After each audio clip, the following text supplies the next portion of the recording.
देखु ओडिशा आज जड़े रत्न को हर एमती जड़े नेता जहाँकर विकल्प नहीं एवं समग्र ओडिशा पाई विशेष करिकी बिजु जनता दल पाई एक अपूरणीय क्षति एवं तांकर मंत्री काल समय रे ओडिशा पाई जो तांकर अवदान थिला विशेष करी पश्चिम ओडिशा पाई जो तांकर अवदान थिला विकास पाई कि तांकर जो अवदान थिला ताहा चिरस्मरणीय होई रहिबो।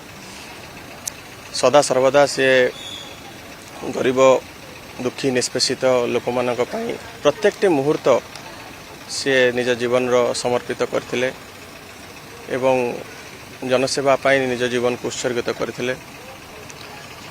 तांको आज हरई समग्र ओडिशा आज स्तब्ध।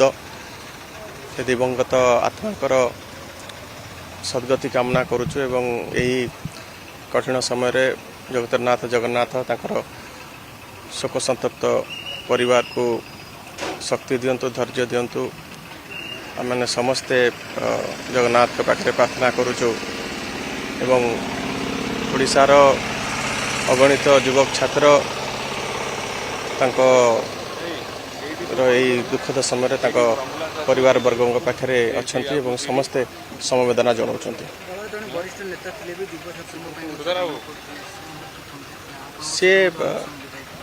से युवक छात्र मानक पई कि गोटे प्रेरणार उत्स थिले एवं अनेक युवक छात्र तांको देखिकी यही जनसेवा प्रति आकृष्ट होइकी आसीथिले।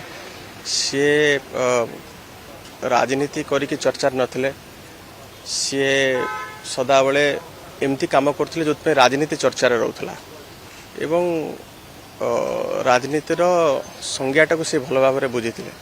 राजनीति तांका पई कि जनसेवा थिला एवं ताकू ही से सब समय कार्यकारी करुथिले एवं सबुठारु बड़ कथा हला गरीब दुखी रंकी पई गोटे शक्त आशावाड़ी से थिले। तो तांकर राजनीतिटा संपूर्ण भाव में लोक मानक पई उत्सर्गित थिला एवं तारी भितरे इत्ते सी मग्न हो जाइथिले से बहुत निज स्वास्थ्य को भी अवहेला करथिले जो कि एते कम बयस रे तांकर अकाल वियोग घटिला।